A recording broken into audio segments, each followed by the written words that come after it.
Judges chapter 21. Now the men of Israel had sworn in Mizpah, saying, "None of us will give his daughter to Benjamin as a wife." The people came to Bethel and sat there until evening before God, and lifted up their voices and wept severely.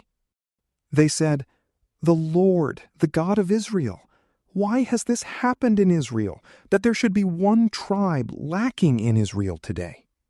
On the next day, the people rose early and built an altar there, and offered burnt offerings and peace offerings.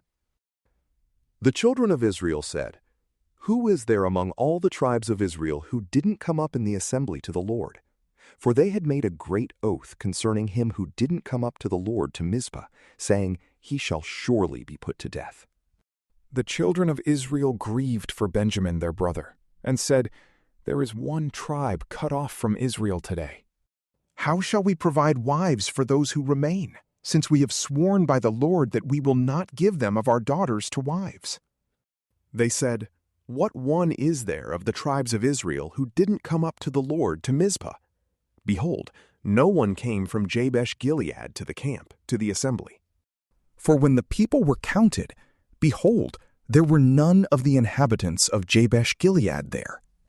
The congregation sent 12,000 of the most valiant men there, and commanded them, saying, "Go and strike the inhabitants of Jabesh-Gilead with the edge of the sword, with the women and the little ones."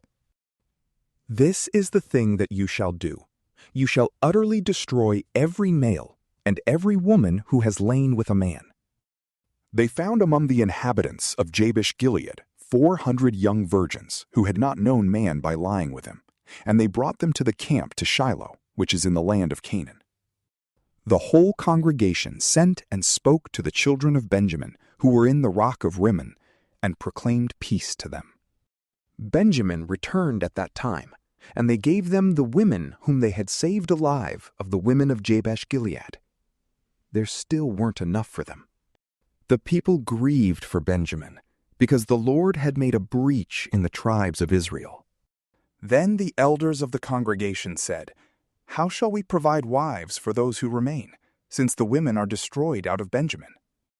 They said, "There must be an inheritance for those who are escaped of Benjamin, that a tribe not be blotted out from Israel. However, we may not give them wives of our daughters, for the children of Israel had sworn, saying, 'Cursed is he who gives a wife to Benjamin.'"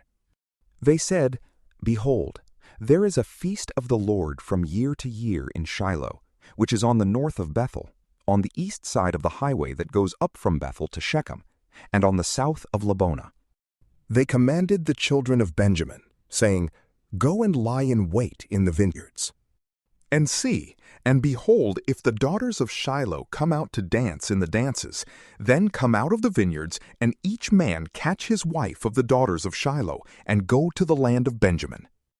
It shall be, when their fathers or their brothers come to complain to us, that we will say to them, 'Grant them graciously to us, because we didn't take for each man his wife in battle, neither did you give them to them, otherwise you would now be guilty.'"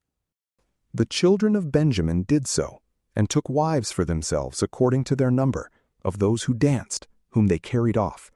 They went and returned to their inheritance, built the cities, and lived in them. The children of Israel departed from there at that time, every man to his tribe and to his family, and they each went out from there to his own inheritance. In those days there was no king in Israel. Everyone did that which was right in his own eyes. From PrayLamp, peace be with you.